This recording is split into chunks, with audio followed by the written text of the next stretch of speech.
Welcome back to the Breakfast Cafe on High Impact Television. We've taken a look at some other segments. Right now we're moving to the segment where we talk about something that is very, very important. Now, this month of September is the PCOS Awareness Month, and it's important that we draw attention to this and, dwell on it. And today we'll be talking about PCOS and its management. I know a lot of us are wondering, what is PCOS? We say polycystic ovary syndrome awareness, and its management involves understanding the hormonal disorders' impact on women's reproductive and overall well-being. Now, effective management includes a multidisciplinary approach, combining lifestyle modifications such as a balanced diet and regular exercise, with interventions, medical interventions like hormonal birth control and fertility treatment. It's also important to know that early diagnosis and treatment can help alleviate the symptoms.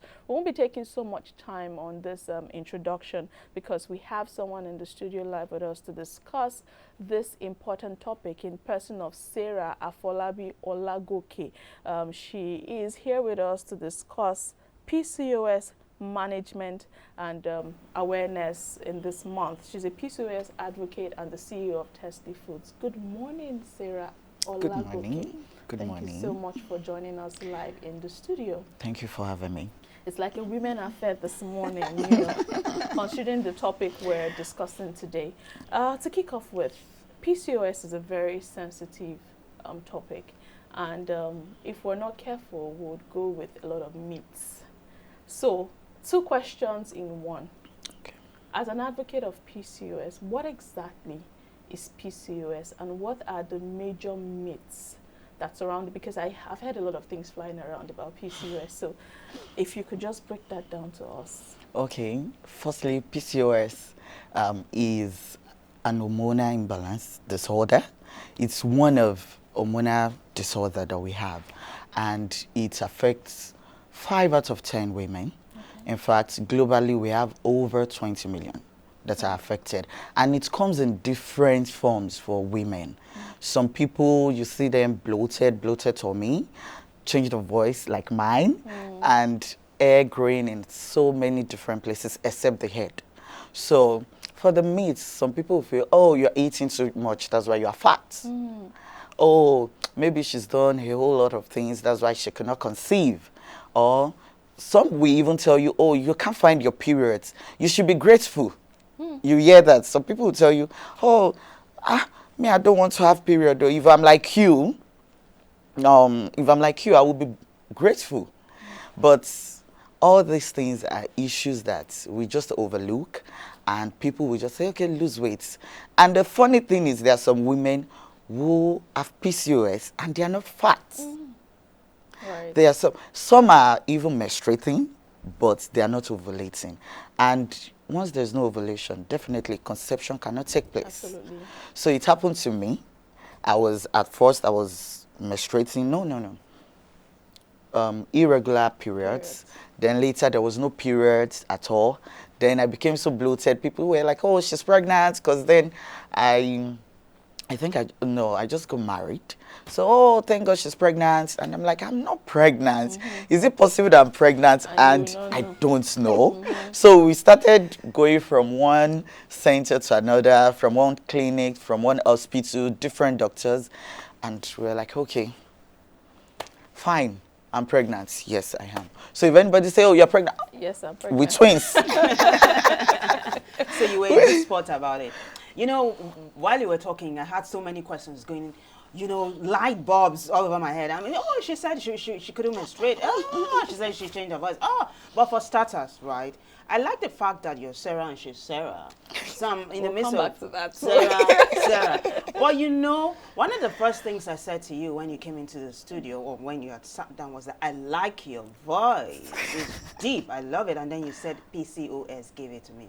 Explain that a little. What were you sounding? How did you sound before this happened? My voice used to be tiny. Are you kidding me? So, and it just came like that. At first, I thought I have cold. So I was treating cold. And a friend was like, how can you be using drugs for cold when you are not even having any symptoms of it. I was like, I think it's my voice. Then I started doing voice training again, and I was like, what is going on? So it just get deeper. Then I started developing hair here, Oh my legs, and I'm someone that loves shorts very well. So you imagine someone who loves shorts. So then, So you became hairy. and I'm like, what's going on? Right. It was like your femininity was diminishing. That's what PCOS done. That's it's presence of androgens. That's male cells. So that's it. So some women, their hairline becomes it will start looking like a male on. So many things. Then some even deals. There are some women that have PCOS and what they're dealing with is acne. So you won't even know that they will keep treating, oh, I'm having skin disorder. But then you need to check on your hormones. You need to do hormonal profiling, go for blood testing. Yeah, Right. before Sarah comes in here, you said you were bloated. I wouldn't use that word. You had gained excessive weight. Yes, I used to be very slim. You used to be very slim. Yes, But when very PCOS slim. came, you gained Started. excessive weight. Okay, I would say it started with cravings. That's another thing. Sugar, that's insulin. Then the sugar, this thing. I just noticed that I wanted something very sweet every time. So I became an addict to Pepsi drinks. But along the line, I was like, okay, is this stress level that is affecting me? Or I just all of a sudden became sweet tooth. I'm someone that does not take sugar at all. And then suddenly, I became someone that cannot do it. Even my friends, my colleagues, they were like, what's going on? You like water, we know. But this addiction with It's so not, people it's not normal. How did you lose your weight? a whole lot from I have to because PCOS comes with the management comes with a whole lot of change and lifestyle. You need to change lifestyle. You need to go on certain type of dieting. You need to focus on more quality and healthy nutrition because you cannot just consume everything. Gluten, you have to go gluten free. You have to do so many things. And again, I tell people it's good to exercise, but not rigorous ones so that you won't burn out. right. It's PCOS sucks your energy. So you need foods that will give you energy from fiber. So we get that from the likes of oats, beans, rice. There's there is not the regular rice. There is short one or the further rice. That's our own locally grown rice here. Right. So. You know, it's interesting, and I must commend your courage coming Thank out you. to speak about your struggle or your battle with PCOS. It takes a lot to actually speak out. And it's obvious it had a lot of changes. You know, you had to experience some body changes, hormonal changes, and all of that. But another thing is, we'd like to know how early enough were you able to detect that you had PCOS? And what is the healthcare system like now in managing PCOS? If we're going to use Nigeria, our climate, how is it easy to access healthcare that treats PCOS? How affordable is it to say that, okay, maybe out of 100 women, with the affordability and the accessibility, maybe 90% can access it from your personal experience? So.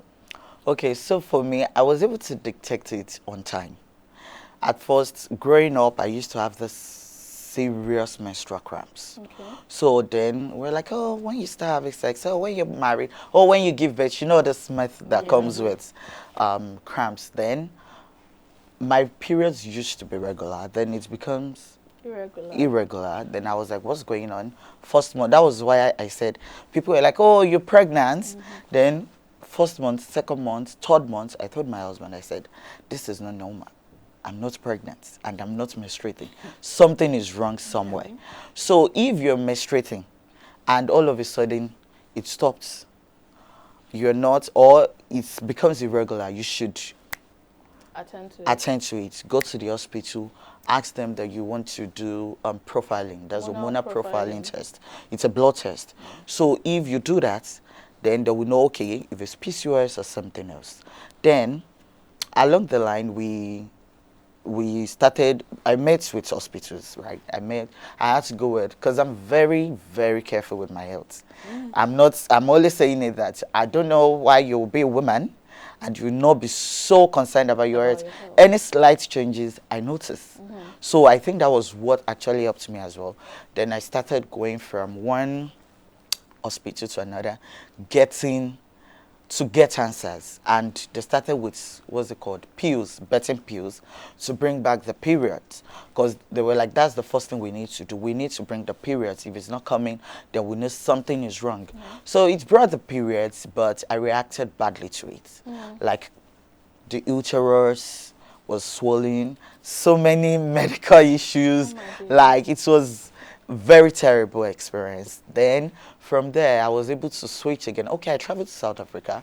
Then I met my husband's doctor, so she recommended a doctor to us, and the man was like, okay, I think we need to get you tested.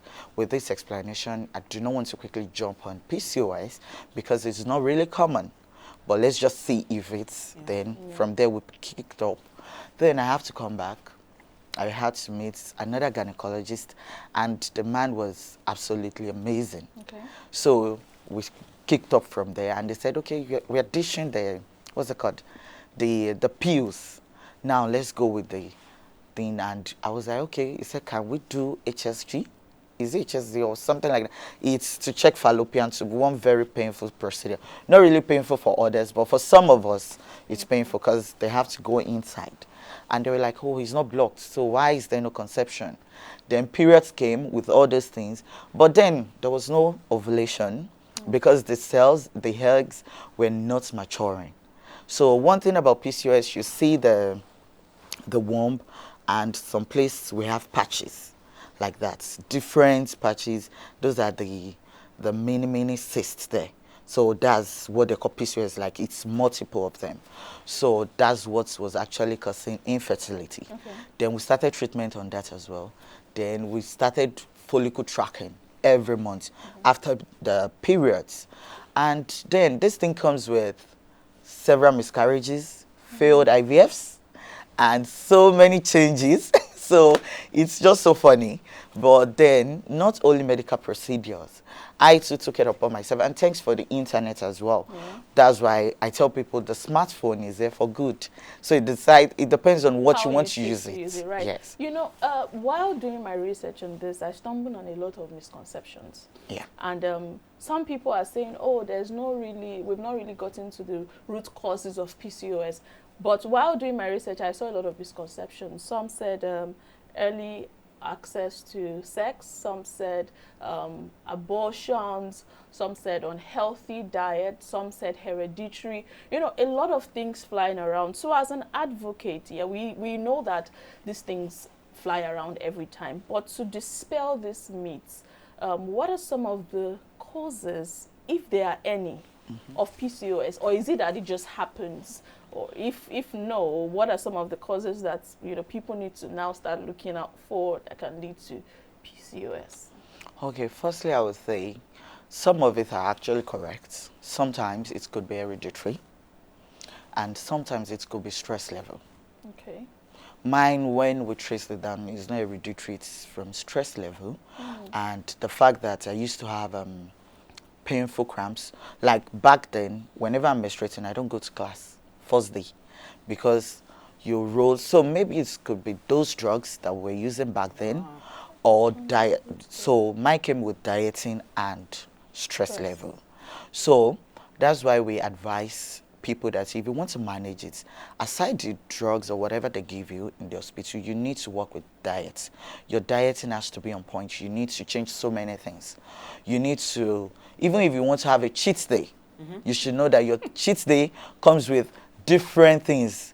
You need to be careful with the cheat day as well, so that it's, because this thing, there's no cure for it. There's no total cure for PCOS yet. But it can be managed to the minimum, to the barest level, whereby conception can take place. Now I'm a mom.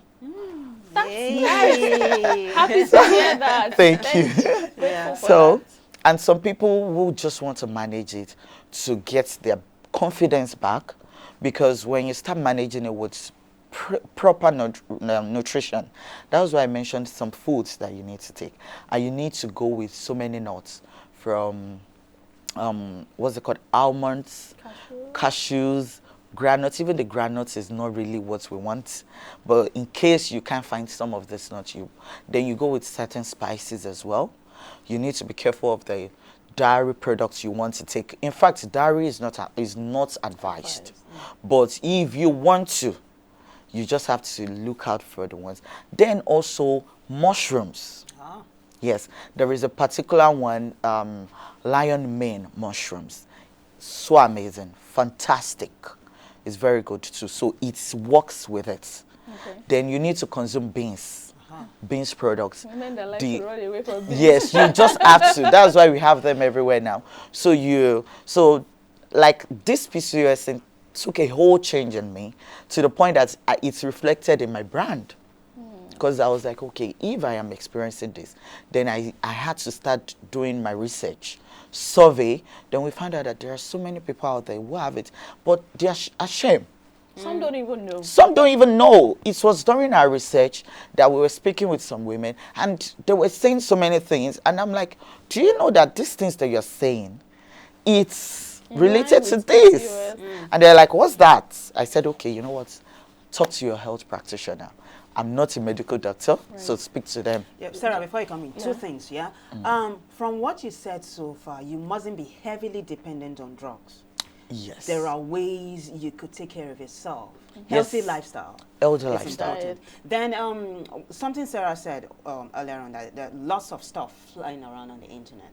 Right? And you had said earlier on that the internet is a good place to do your research, but you must be careful what you take. Very careful. Now, another thing you also said was you had so many challenges, miscarriages, hormonal wahala, changes, you became hairy, so many things. Yeah. That took an emotional toll on you, right? Yeah. So this brings me to my next question. How can we address the emotional and mental health impacts of PCOS, right, when it comes to, the changes and all of that? Okay. Due to my experience... Including anxiety, please. Yes. Due to my experience with the whole mental issues surrounding it, I had to come up with a support group for women. Okay. Where we have ourselves to talk to. You have this, okay, is this what you're going through? So someone like me, there's nothing new that wants to come with PCOS. There is nothing that will be new to me anymore. And some who have overcome it. So we have where we talk to ourselves. And there are also ways you have to just be with people who understand you.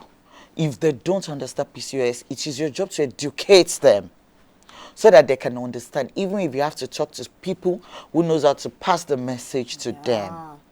Because the people who you're surrounded, they have lots of impacts. You know that anxiety, depression, generally mental health comes. Yeah, body image issues. Yes. So, some people will get body shamed for it. I got a lot of it. That body shaming is a big deal. That's why sometimes when people see you and they say, oh, you've added weight, you're now fat, I always feel like you don't know what the person is struggling with or going through, commenting on people's body and all of that. So how did you handle it when you were body shamed? Bad. At first, I'm a very jovial person. Everybody knows that. So, and I have responses to every question or anything thrown at me. Although I will give it back to you immediately. But when I get to the color now in my room, fire for fire, I always have my responses. So I won't even let you learn because I already know, especially those that know me to be very slim, like size 8.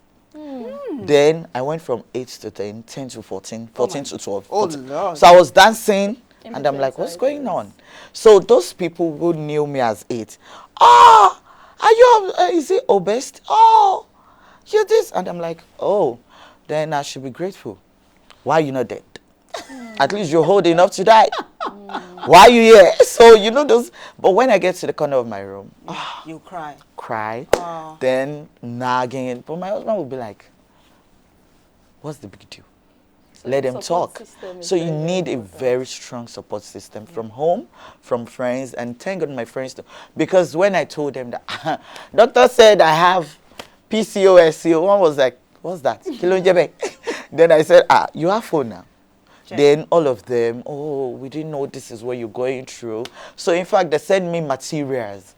Oh, we saw this online, if it's helpful. Some would send me some food. The first mushroom I took, it was from a friend. She said she read it and she had to ask a dietitian, and the person recommended. I was like, oh, thank you very much. So support system is what you need. But it's just difficult for some people out there. So that is why we created the Bloom with PCOS community, where you just, not even for PCOS people only, for general women's health, because we have a whole lot going on. You know, talking about general women's health and not only PCOS, you know, you addressed your life is a testimony of one of the myths that wanted to dispel. You know, some people say people that have PCOS cannot have children, but thankfully we have a testimony to that. But still connected to PCOS, but touching other areas of women's health now. How can we address the intersectionality of PCOS with other health conditions? You know, sometimes these things, they are sort of side by side. When we say other health conditions, we might be talking thyroid, we might be talking about adrenal dysfunction, we might be talking about fibroid, we might be talking about ovarian cyst.